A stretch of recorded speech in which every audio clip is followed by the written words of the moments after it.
2월 23일 금요일 부활하신 예수님을 만민에게 전하십시오. 마가복음 16장 9절에서 20절까지. 예수께서 그 주가 시작되는 첫날 이른 아침 부활하셔서 맨 처음으로 막달라 마리아에게 나타나셨습니다. 막달라 마리아는 전에 예수께서 7 귀신을 쫓아주신 여인입니다. 그녀는 전에 예수와 함께 지내던 사람들에게 가서 전했습니다. 그들은 슬피 울며 통곡하고 있었습니다. 그러나 그들은 예수께서 살아나셨다는 소식과 또 마리아가 그분을 직접 보았다는 말을 듣고도 믿지 않았습니다. 그 후에 그들 가운데 2 제자가 시골로 내려가고 있는데 예수께서 전과는 달라진 모습으로 그들 앞에 나타나셨습니다. 이들은 다른 제자들에게 돌아가 이 사실을 알렸지만 이번에도 제자들은 믿지 않았습니다. 나중에 예수께서 11 제자들이 음식을 먹고 있을 때 그들에게 나타나셔서 그들이 믿지 못하는 것과 마음이 굳은 것을 꾸짖으셨습니다. 예수께서 다시 살아나신 후 자신을 보았다는 사람들의 말을 제자들이 믿지 못했기 때문입니다. 예수께서 제자들에게 말씀하셨습니다. 너희는 온 세상에 나가서 모든 사람에게 복음을 전파하라. 누구든지 믿고 세례받는 사람은 구원을 받을 것이요 누구든지 믿지 않는 사람은 심판을 받을 것이다. 믿는 사람들에게는 이런 표적이 따를 것이다. 그들은 내 이름으로 귀신을 내쫓고 새 방언으로 말하며 손으로 뱀을 집어들고 독을 마셔도 아무런 해를 받지 않으며 아픈 사람들에게 손을 얹으면 병이 나을 것이다. 주 예수께서 그들에게 말씀하신 후에 하늘로 들려 올라가셔서 하나님의 오른편에 앉으셨습니다. 그리고 제자들은 곳곳에 다니면서 복음을 전파하는데 주께서 그들과 함께 일하시고 표적들이 나타나게 하셔서 그들이 전하는 말씀이 사실임을 확증해 주셨습니다. 오늘의 말씀 요약. 살아나신 예수님이 막달라 마리아에게 보이시고 시골로 가는 2 사람에게도 나타나셨지만 제자들은 예수님의 부활을 믿지 않았습니다. 주님은 제자들에게 나타나셔서 그들의 믿음 없음을 꾸짖으시고 만민에게 복음을 전하라 하십니다. 말씀을 마치신 후 예수님은 승천하시고 제자들은 말씀을 전파합니다. 본문 해설.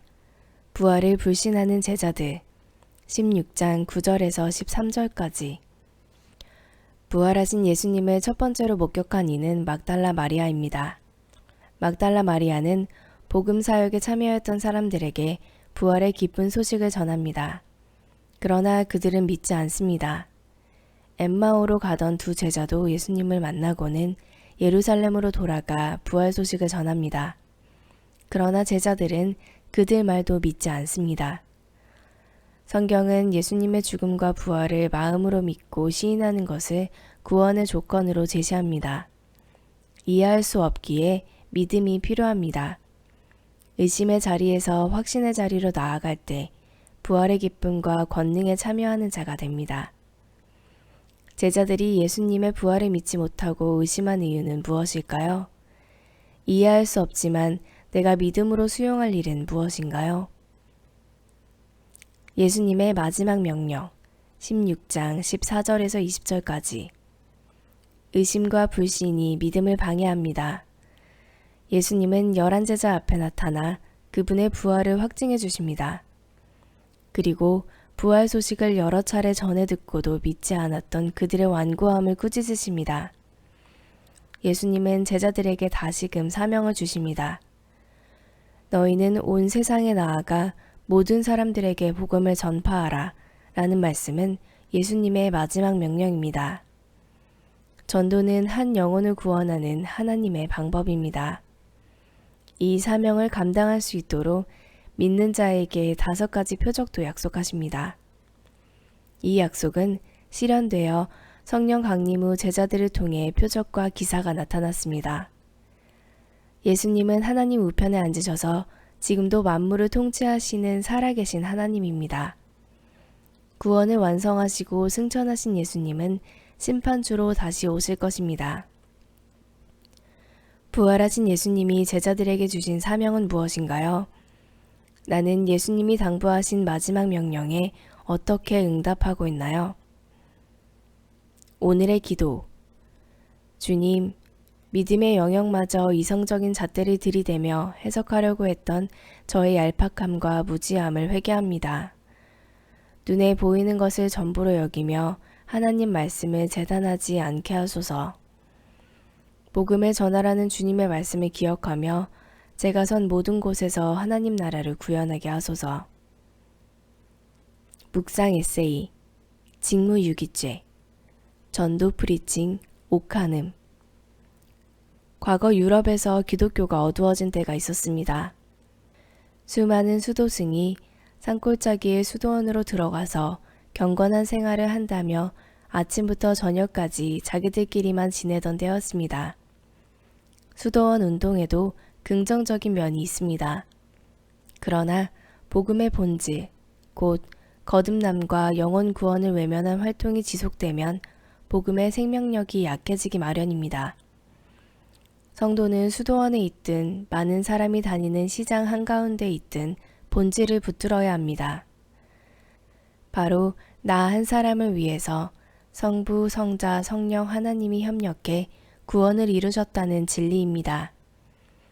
나 한 사람이 구원받았다는 것이 이 세상 어떤 사건보다 더 놀라운 기적이기에 우리는 다른 누군가의 구원을 위해서도 일생을 바칠 수 있어야 합니다.